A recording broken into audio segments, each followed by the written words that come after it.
Welcome to Newrealities. I'm Alan Steinfeld, and this program is about our conscious evolution, who we are as nonlinear beings, evolving beings, beings that transcend not just the body. Let me start over.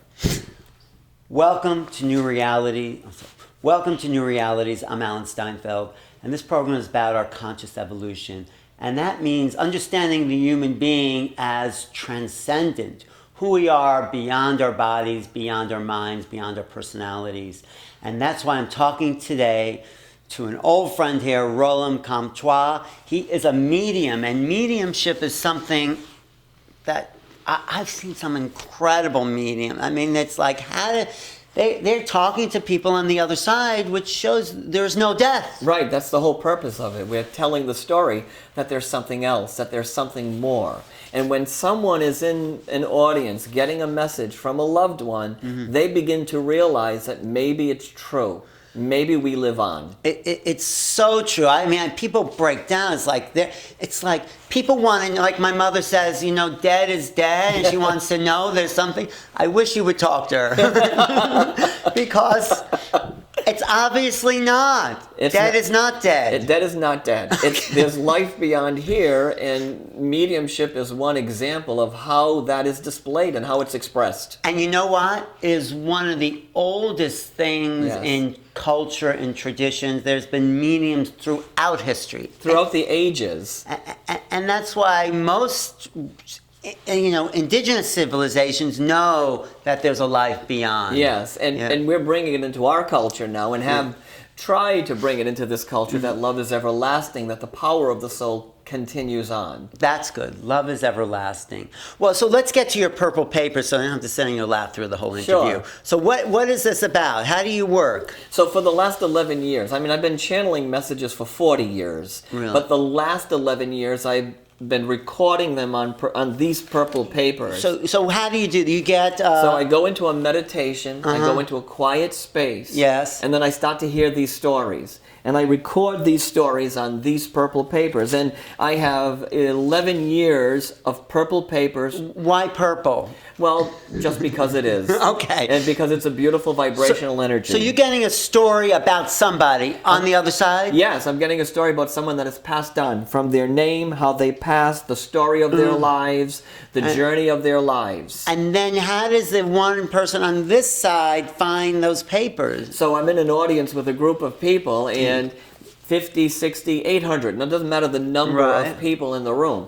I start to get a feeling inside, an intuition. Something happens that says, there's a purple paper for that guy sitting in the second row, third seat. I walk up to that person and I begin this conversation, and we realize that there is a message. Can I give you an example of this? Please, yeah. I'm in a room with 300 people. I'm on a stage, and there's a woman so far beyond me, I can't see her with my eyes, but somebody in my head is saying, go get the paper about my drowning. And tell my mom I'm okay.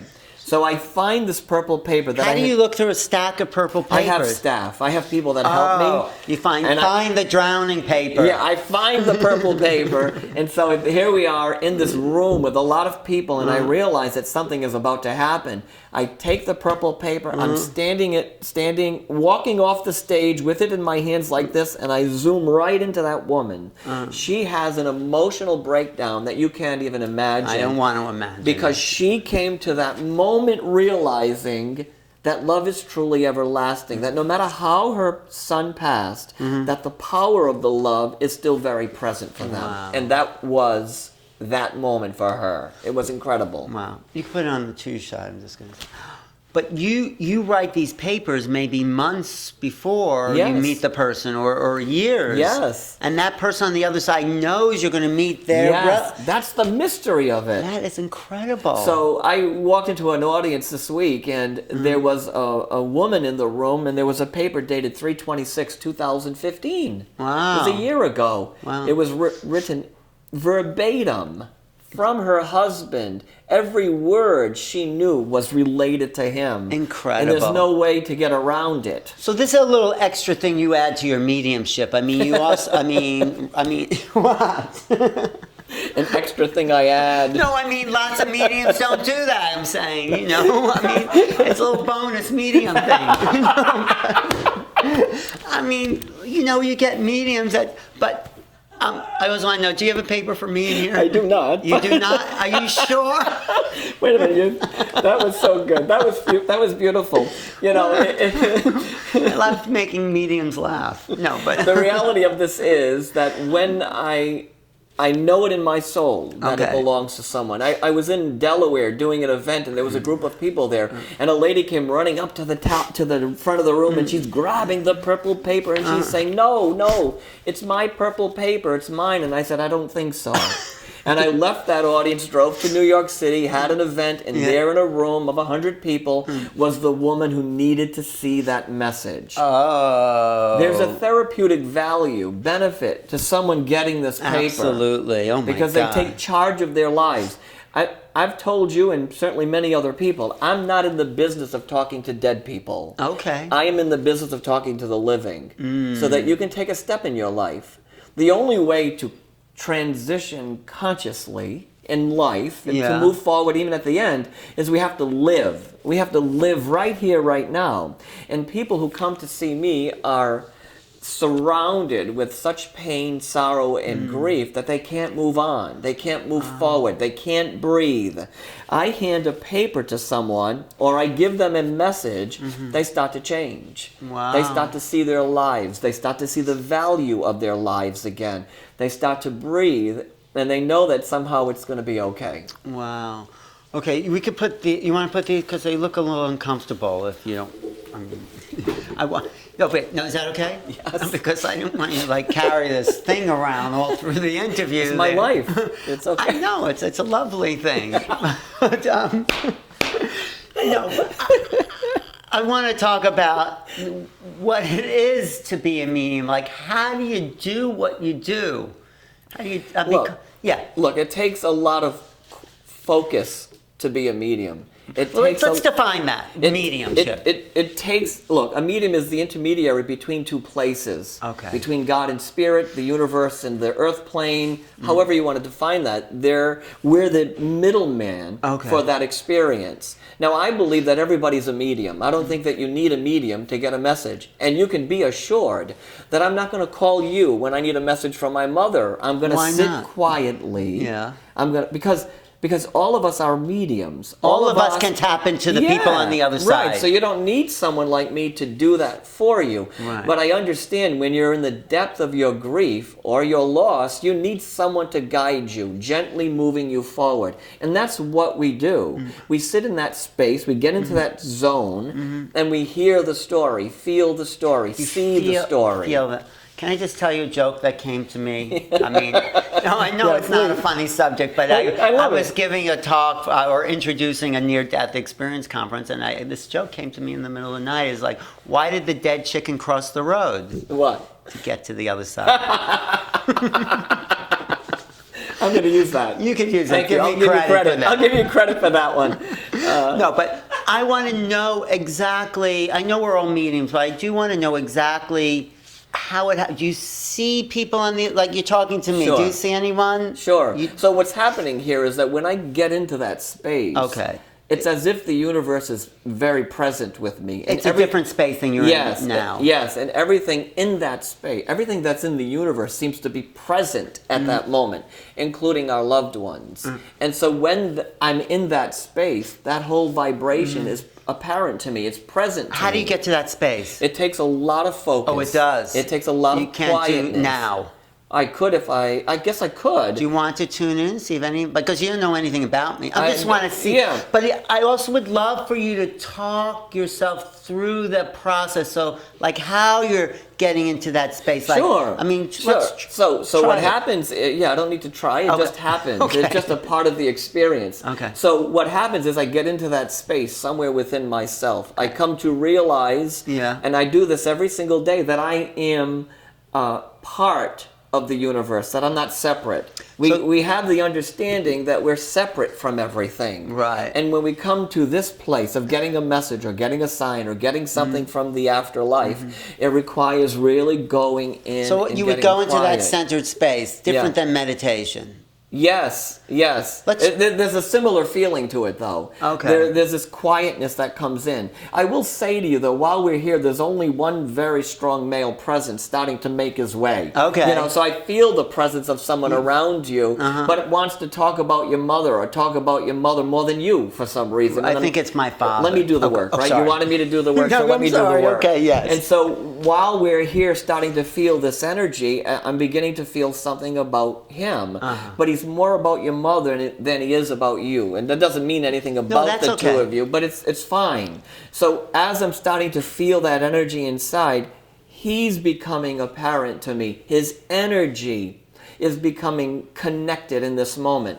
Same thing when I'm sitting in front of those purple papers. That energy starts to be present. The person, their story, their message, their life history, their legacy, how they died, how they lived, all of that is displayed. So you're starting to feel a presence like you feel a presence of people in this room in that same way. Yes. Do you see... So for me, it's not only an experience of seeing them. Sometimes I see them. Sometimes I understand them through the mannerisms and the gestures of how they were in their lives. That's very familiar to me.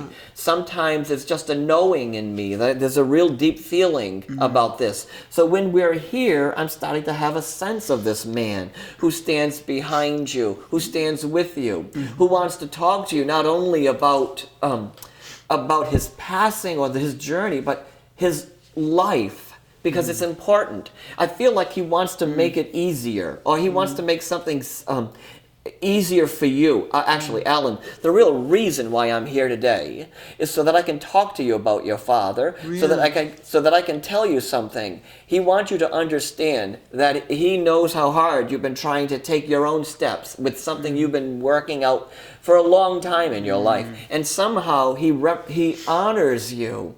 Look, I have to say something to you that may be overwhelming. That's okay. He honors you, and it feels like he honors you more. The energy between you is stronger now than it was before. There's something about this I can't shake. In this moment, your father's soul is here. He says you've done good work with your mother.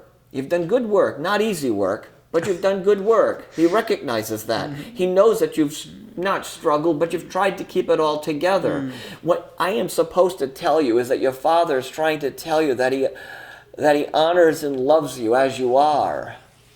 That's nice. Wait a minute. Here's what happens. In a room with a bunch of people, Yes. some skeptics will say, oh, geez, here he goes, another I love you message. No, I don't get that. Wait, Yeah. 1 second. Yes, You need to hear it. I do. Look, I stand in front of people and I do say I love you because love is the most powerful tool here. We're not talking about death. We're talking about love and how it lasts and how it lives on, right? I say to the audience, I know there are skeptics in the room who think, oh, geez, oh, no, another I love you message.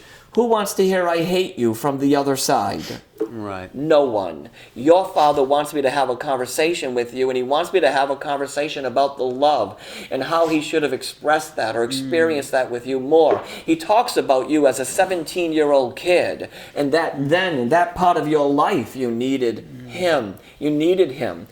I have a very strong feeling he honors you in a way that wasn't the same in your life with him. It's different now. The feeling is different now, and I feel his presence incredibly strong.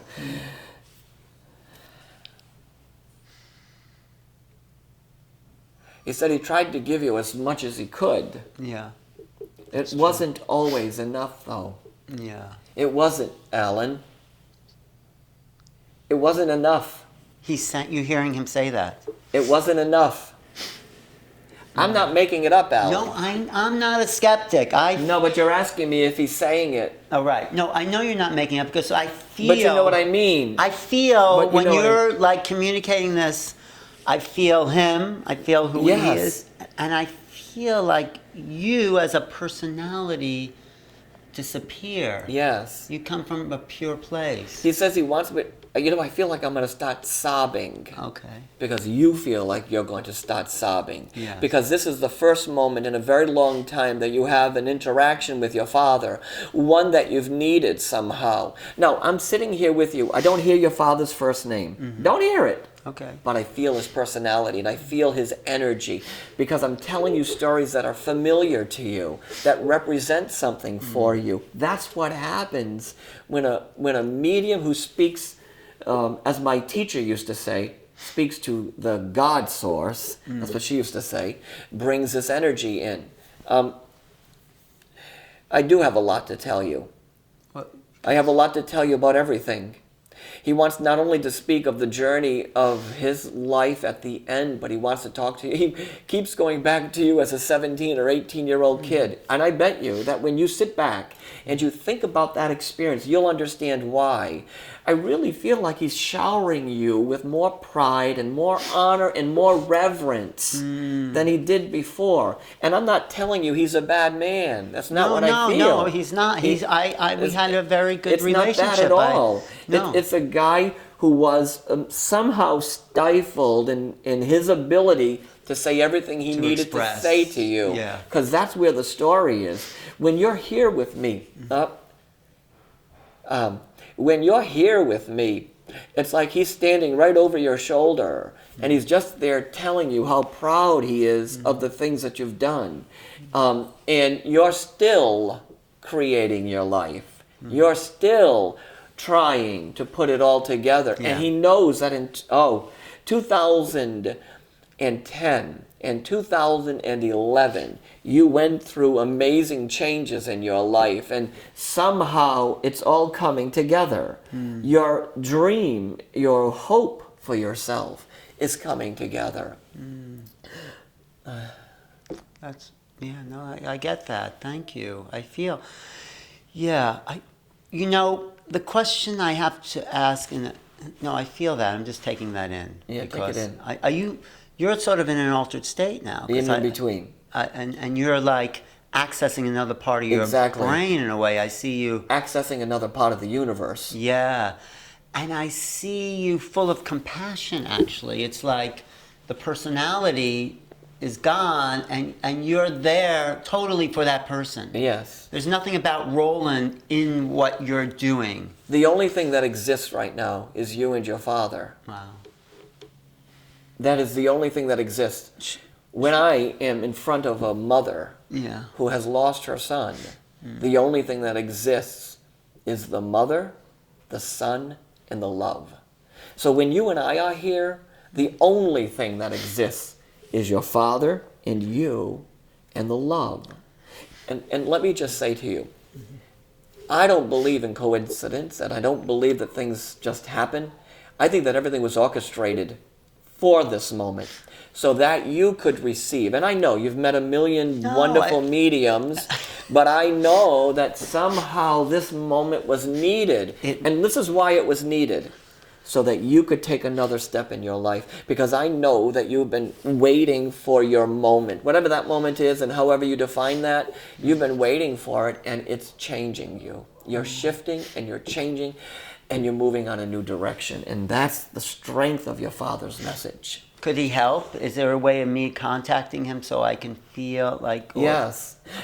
One of the things that happens after a message comes, and this is a great question, by the way, probably the best question any interviewer has ever asked me, because I've never heard it before. So what do you do when you get the message? What do you do with this feeling? And how do I stay connected to the presence? Yes. And how do you incorporate that feeling in your everyday life? Exactly. So here's what I want you to do. I want you to remember that feeling. Okay, that's good. And I want you tomorrow to recall that feeling, to bring that feeling of this moment back to your life. Because I think it's going to inspire you in some way, and I think it's going to move you in some way. I think it's going to change you in some way, because that's what the message does.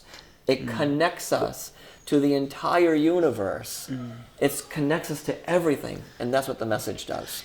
I always felt that when someone has said that if they died, my feeling for that person doesn't change. Yes. So when you talk about my father, it's bringing up the same feeling that I have always had towards my father. Yes. When he was alive or when he wasn't, the feeling, relationship, the sense of that person or the love that doesn't change. It doesn't change. If you're not here, my relationship does, if you're someplace else, physical and non-physical, it's like my daughter is home somewhere, Right. hours away from here. Right. Our love doesn't change because Exactly. we're not in the same space. I've always felt that. And when we begin to integrate that teaching or that experience into our lives, we then realize that there is no death at all, that there is nothing that separates us. I will say it again, I think love and the experiences that we have with each other are much more powerful than death itself. We give death way too much credit instead of giving the love that we're sharing and the energy that we're sharing and the impressions that we're leaving on each other's hearts and lives. Maybe death then isn't the right word. Right. What would you call it? I've been battling that for a very long time. I hear people say transition, and I hear people say all kinds of things, and I haven't figured that out honestly yet. I just don't know what the word is. In my books, I use the word death because death is a familiar language for the public. But I'm sure that in time we'll create the right word and the right energy, and we'll begin to alleviate some of the pressure related to death. Well, you're helping with a couple of theories that I have about mediums and mediumships. Well, one question I'll look up is some people say when you transcend or die, the personality disappears, but you're tuning into the personality. So explain that. Well, if I didn't bring the personality of your father, you wouldn't think it was your father. But he doesn't have the same person. I mean, does he? Well, no, I don't think he does. But I think what's happening is for the message to be validated, we need to hear a name. Otherwise, it doesn't matter. Right. We need to feel their personality, or it doesn't matter. If those things don't happen in a mediumship reading, then the person receiving the message is going to think that it's false. So people may not have a personality, but their signature in relating to the living is through that experience. Oh, right, because they are, let's say they have transcended. Yes. And they're just pure beingness, Yes. but they need to put on that old piece of clothing in a sense. Yes, when I had my near-death experience and I crossed through that doorway, it wasn't like I saw people all dressed up. And it wasn't like I verbalized with them. It was this instant knowing that they were there, and it was the essence and the energy of who they were, this essence that lives inside of you. The eternal essence. The eternal energy, the essence of who we are, the consciousness of who we are. That vibration was so strong that when I looked, I knew it was someone because it was familiar to me. Right, the essence was familiar. Yes. And that explains a lot, because I have seen some mediums. So did that make you a medium crossing over and having the near death? No, because I started my giving messages at 10 years old. You did. And I gave messages at 17 years old, and I would call my friends at 7 o'clock at night and say, I gotta talk. And they would come over and I would spew out all the stories I was hearing from the universe, and I would tell them what I was hearing and what I was seeing. And it wasn't just about dead people. There's a vast and extraordinary and enormous amount of energy that's just beyond our breath. Yes. Just here. I was talking to Anita Morjani. She has some pretty amazing story, because she really expresses that love from having died and come back. And she said it's like a doorway had opened for her, and she started to look around, and she's now just in a place to go back and realize what was available to her. So when you say there's more than just, let's say, dead people, what else was there? There was energy. There were, if I had to give you the words, I'd say angels and spirit and guides and guardians. But those words do not define what I felt there. No way. Could you tap into that? I mean, you're tapping into relatives, but have you tapped into these? So just like I asked you to recall the feeling that you had with your father, I sit in meditation and I recall that feeling, and I tell that story again, and I relive that experience over and over and over again. What it taught me the most, though, is that love is the most powerful tool. But why is there not love on the planet? Why are people hating and? We're human beings. We're stuck in we haven't accepted yet that we are part of something, and this may be strange. No, it's not strange for me. There's a hole, there's a circle, but we have accepted that we're separate, that we live on the outside. And as soon as we come to a place of realizing that we are part of the whole, then something inside of us will change. What is that whole? What do you mean? The whole is the completion of humanity, that we're all part of each other. One of the most amazing things that happened was that there was a golden thread of light that I had seen that connected each soul to each other. Wow. That we truly aren't separate. That there is this energy that passes through each of us, and that was very evident to me when I died. I saw that. So when Donald Trump gets that, when he gets that, he's part of a bigger picture. All that anger and hate that surrounds that, or anybody. Look, I think it's time for us to go back and find our humanity. That got misplaced, it got put aside. Instead of facing our humanities, we face our fears, our regrets, our disappointments. And if we don't handle those things and look at those things and deal with those things, we will put humanity aside and will never be found. It's time for us to talk about it and do something about it. That's why I do this program, because I want to find that humanity. Yes. For myself, Yes. for people watching, for... The second you find it for yourself, Alan, you then become this kind of wave of energy. Am I close to finding? I think you're pretty good. Okay. I'm trying to be as close as I can. I think you're pretty good. But what is the reason for incarnation? We are love, we go to love, we come from love. Why the physical form? What is all that about? Well, look, we need the physical form. Otherwise, we won't experience or have the physical life. We need the physical But why experience. the physical? Why? If it's all on a soul level anyway. Yes, I think it still goes back to, and it may be cliched, but we go back to the essence and the true feeling of love. We come and we feel it. We experience it here. We feel it in ways that affect our body, mind, and spirit. And when we really address that feeling and hold that feeling within ourselves, then we depart from this. But we're feeling it before and after, so the physical body is a lesson for the soul to experience separation. Sure, yeah, that's true, right. I mean, it seems like... There's a truth about that, right? Okay. We are a conduit of that energy, and we do, maybe it teaches us how to really see, again, ourselves as part of the entire universe. There's something very special about the physical experience. It allows us to see One things... of my favorite things. Yes, it allows us to see things that we wouldn't normally see. We just wouldn't normally experience. Limitation, stuckness, constriction. It teaches us expansiveness. It teaches us oneness. It teaches us unity. It teaches us humanity. Those things happen here.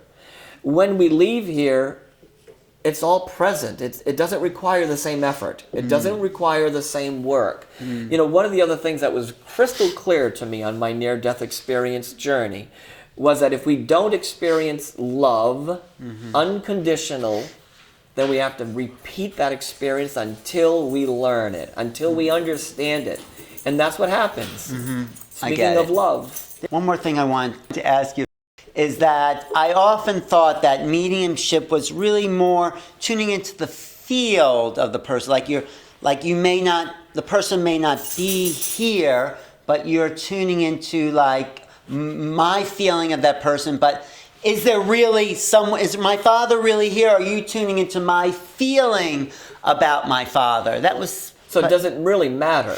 Right. If the end result is you feel a little bit better, does that matter, right? Does that support something? Because the reality of this is I'm tapping into your father's essence and his energy. I am tapping into the field of you, and it's telling me a story. I walk into a room and I can feel someone's energy immediately. I can see their aura, I know their story, I feel their energy, and that's how messages come. That's how it works. But the thing that you just showed me that shows maybe it's not the field, maybe there really are beings here, is the fact that you're writing on those purple papers before you meet the person. Yes. And it's like you're not tapping into them, they're coming to you. Right. And so it shows me that idea that it's coming from the person probably isn't what people think. I think there's a combination of things that are going on, but certainly when I'm sitting in front of those purple papers and I hear, write a story about James, then I write the story about James because I'm connecting to that space or that place or the afterlife or whatever you want to call it. I'm connecting to that energy. And then we go into the room, talk to the audience, and then I'm connecting to that person. Can you read one of those purple papers? Sure. Just read like I'll read a couple. There was one on James. James. So you're sitting in your meditation room, Yes. and you have your purple paper with your name on it. Yep, with their name on it. And then you're just hearing a voice that say, "Write this." Right, so that says, James fought a breathing battle 6 to 7 weeks before I passed. I was overwhelmed with everything. I didn't want to linger or wait. I had to go home because it was too much for me. It goes on to talk about his kids and other things. Second message, Harry was so proud of his family, and he talks about how he felt such a celebration around him. Oh, you have a heart there, Yeah, so there are 3 hearts and there are other things. I remember our days together. This is the most profound thing. I love it when the spiritual world, when our loved ones say, I remember. Because something that is created in love is remembered. And that's what he's saying. We would sit around and talk about everything. My mother was glad to see me. He talks about how his mother greeted him when he died. Oh, when he went on the other side? Yes, he talks about how... So Harry or James will be in your audience one day. Yep. And they'll say, oh my God. And Rita will be there, who found her way after spending the last year struggling through so many things. She talks about March 23rd as being a specific date of change for her. She talks about a special ring that she had, and somebody in the audience will know the details of this. Here's one from 12/11/2015 about somebody named Stanley and a guy who died in service. Wow. And Sheila, who was going through what she was going through. And Frank, who wants to say, I love you. And you have a feeling, because you have probably a stack, you have a feeling of who needs what paper. Every day before I present, I read every paper. You do? You go through that stack? And I pull out the ones that I have a feeling for. I record the ones that I'm writing for that day, and then I read them. And I honor them. I hold them close to my soul, to my heart. Wow. I thank them for coming into my life for this moment. And then I walk out into a room, and there is someone who needs a message. Can I share one quick story Yes, with but I just you? want to say you are on such an incredible mission. It's such... no, I haven't heard mediumship talked about in this way, where you're delivering a sense of love, of universal love. That's what this is love. about. But it's personal and universal. Yes. And you're coming from pure love. That's what this is about. I didn't know that. That's what this is what I'm about, for sure. Well, But I tell me just tell you story. this one quick story. Yes. So I was doing an event in Jay, New York, and there was a family sitting in the room of 50 or 60 people, and the family was so overwhelmed, and I could feel their tension. I could see it. The whole room was tense. And then I walked up to the little boy, the young man, and I said, I have a message for you. Your dad wants to talk to you. That's all I said. The kid started to cry. We talk about, and I share the very tragic loss of this man. And then I walk into get a purple paper that has a diagram or an image of a bus on it. And I pull the paper up and I say, this message is for you. And it shows the story of how his father died. He was killed tragically by a bus. And the bus is on the paper. The bus was drawn on the paper. Wow. And it's hearts around the stick figure of a man who died. He died instantly and tragically. Okay, that's painful, right? Yeah. A 16 and a 17-year-old kid in the room and the mother. Very painful. A year later, I get a letter. Now these moments change you, you know. I get a letter, and the letter says, I want you to know that for the first time I was able to tell my story of my grief. This 17-year-old. This 17-year-old kid. He was able to say to his classmates, I don't have any more pain. I feel okay now. I'm going to be all right. And I get this long 5-page letter from someone who was in the audience, by the way, who knows the family and now tells the story of how much peace that 17-year-old has. Well, so it's really satisfying to do your work. Yes. But it's also, in a way, a bit of a responsibility. I mean, you're responsible to the other side, you're responsible to the people here. I mean, it's a lot. You know, in my head, and the way it feels is you're sitting in the audience and you're saying, oh, God, Roland, pick me, please. Right. You know? The other side is saying, oh, God, Roland, pick me. And they're all having this little conversation in me so that we can do one thing. The only mission here that matters, Alan, is that we stand by each other's side, that you feel a little bit of love, that you remember the love, and that you take the next step in your life. That's what this is about. I would love for that experience to be here with everyone all the time. That, you know, we don't have to wait for someone to cross over to feel that, or, you know, for me to feel that close to my father, or, I mean, I think that's possible. It is possible, and it's happening more and more. Much more. But your work is so important. I didn't realize how important it was. I just thought we were going to do another interview. No, but it's so important for this coming together as an expanded The conscious. reality of this is, this moment isn't about that one person getting that message. It's about the entire audience becoming unified in the possibility that love is everlasting. I will never forget this woman sitting in a room, sobbing like sounds I've never heard before. And I've heard a lot of people cry in the last 40 years doing this. Then the audience member stood up, walked over to her, and held her. After you, what did you say to After her? I said the story about her father's passing, she was in such despair. A woman stood up, walked across the room, and held that kid. That's the power of mediumship. Forget about Uncle Joe and being on the other side and all these things.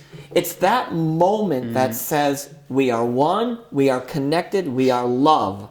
And when we stand in our love, everything and anything is possible. And that young woman who heard that message stood up at the end. She kind of gathered herself, came over to me, shook my hand very quietly, and I knew that whatever happened to her gave her permission to live her life. We have to live, we have to love, and we have to do it now. Not tomorrow, now. Right. And that's the purpose of this. You get over the grieving and you start to have permission to move onward. Yeah. Right now there's a whole bunch of spirits coming into the room. What? Who are they? They're just people. They're just people. That we know? Just energy. That we love? That just love us. And we don't have to know who they are. We don't. We have to accept the love. You are being loved for the work that you do. You are being loved for the seeds that you are planting. You are being loved. You are being loved here. Your father, your grandfather, your people are standing by your side just because they can. And when you allow, ALLOW, the experience to happen, you will never be the same. You'll never be the same. You'll be who you truly are meant to be. And that's what mediumship does. And that's what the purple papers do. It takes you and moves you forward. I feel it. And that's the joy of the experience. I feel it, as you say.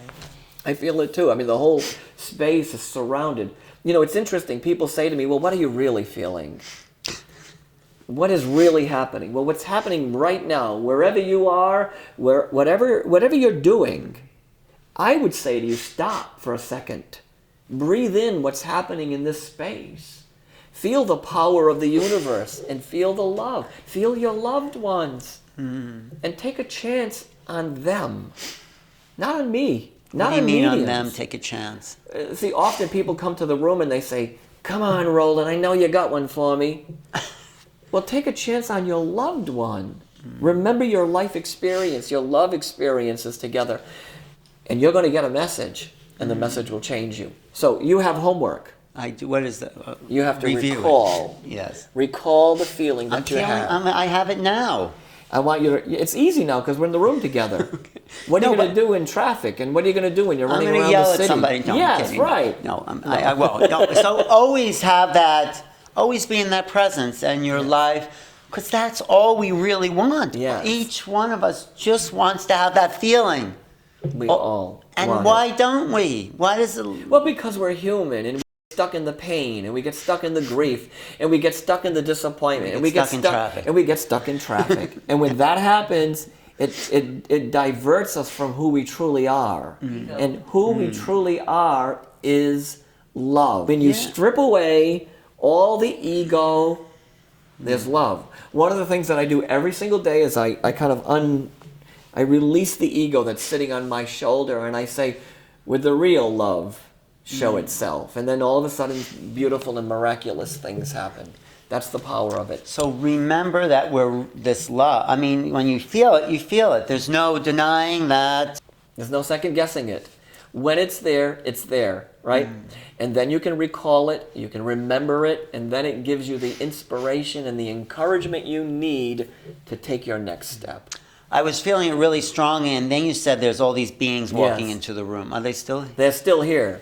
They're still working on you. They're working on. What is They're that working on What you. does that mean? They're helping you to feel Okay. the experience.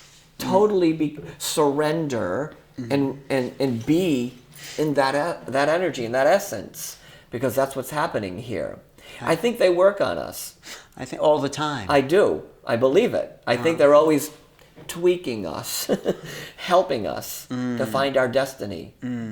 You really love what you do. I feel that. Yes. I mean, you could be doing anything, but this is your work. Yes. Yes. And you are just. This is Yes. your passion. It is. My passion is to see the light shine in one person, to see the love remembered in one soul, to see one father step through his suffering and find that on the other side of suffering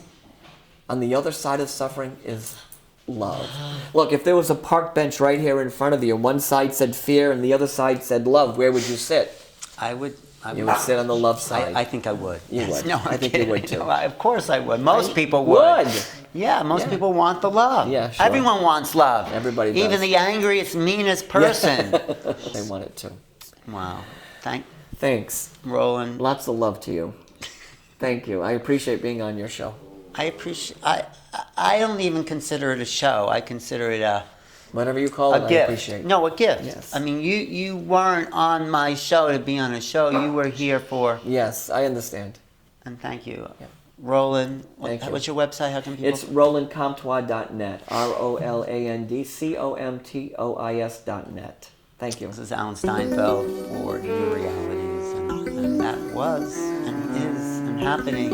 I'm going to keep them working on me. I'm going to keep them working. So if you want to reach me, go to newrealities.com. Thanks. That was nice. Thanks.